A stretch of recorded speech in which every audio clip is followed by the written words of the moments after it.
Mes chers frères et sœurs en Christ, bonjour. C'est avec joie qu'en ce mois de mai, mois de Marie, je vous propose une série de vidéos en l'honneur de la Vierge Marie. Les vertus de Marie selon saint Alphonse de Liguori, docteur de l'Église. Marie est la reine des saints et notre première avocate. Aussi, dès qu'elle a délivré une âme des griffes de Satan et qu'elle l'a unie à Dieu, elle veut que cette âme s'applique à l'imiter. Autrement, elle ne pourrait, comme elle le voudrait, enrichir des grâces du ciel une âme dont la conduite est opposée à la sienne. Saint Bernard de Clairvaux nous dit que l'enfant de Marie s'applique à l'imiter s'il veut obtenir ses faveurs.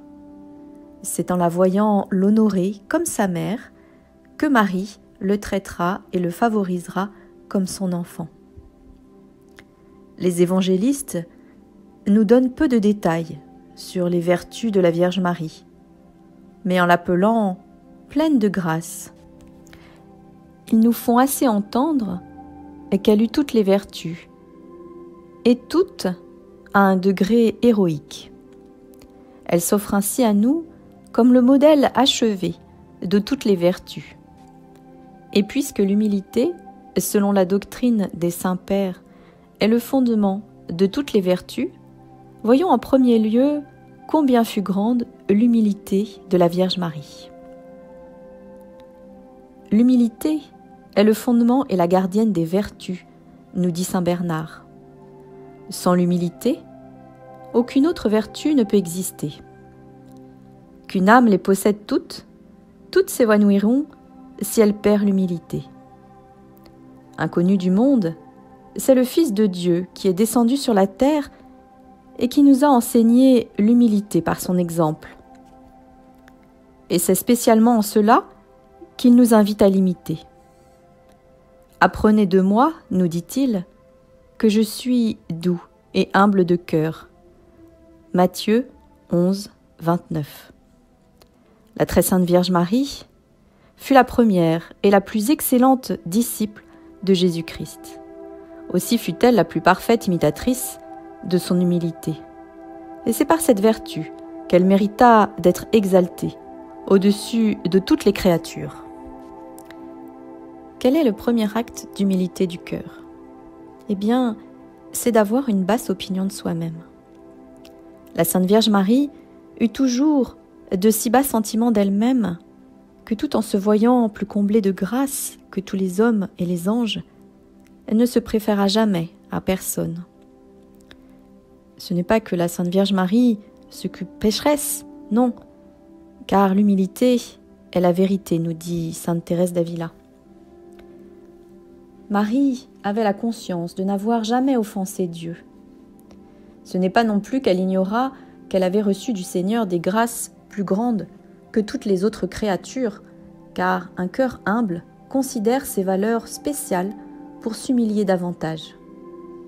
Mais c'est cette même lumière qui lui permettait de mieux connaître l'infinie grandeur et la bonté de son Dieu, lui faisant aussi apercevoir plus clairement sa propre petitesse.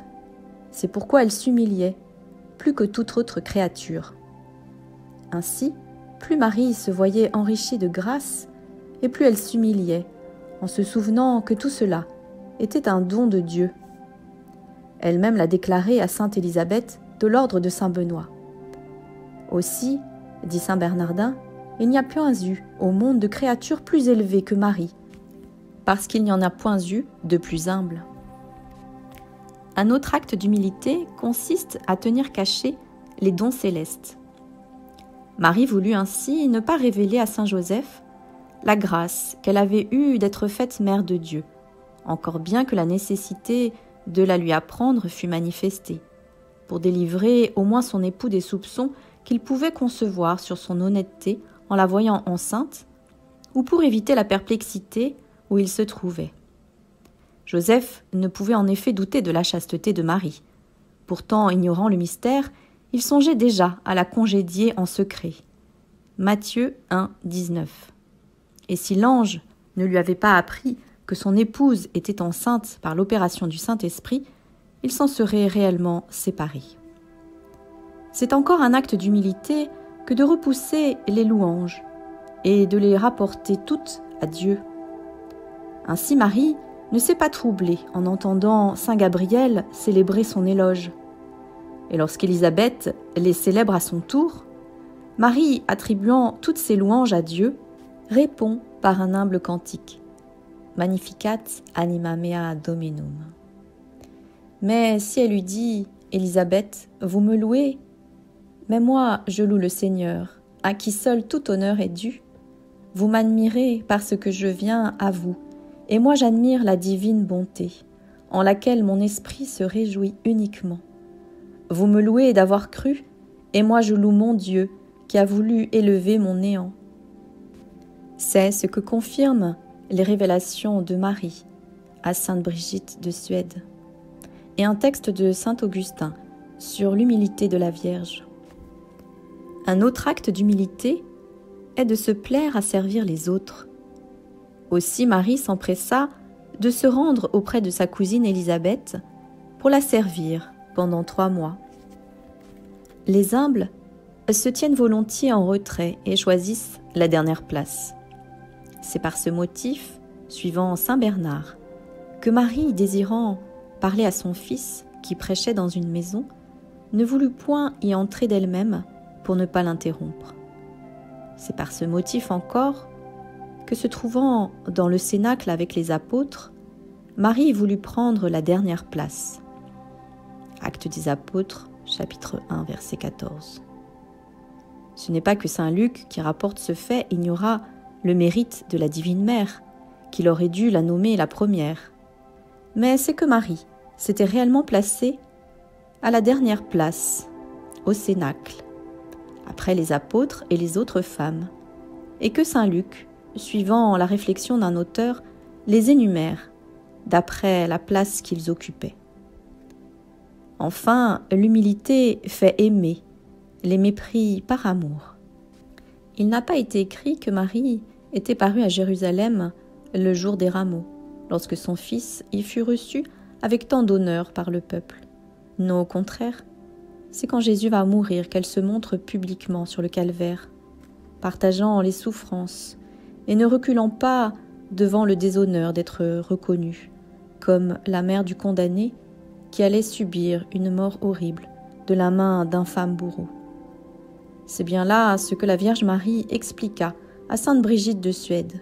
« Ma fille, telle fut mon humilité, telle fut ma joie et ma volonté, parce que je n'avais d'autre pensée que de plaire à mon Fils, et seulement à mon Fils. » Oh, que les âmes humbles sont chères à la Vierge Marie, nous dit saint Alphonse de Ligorie.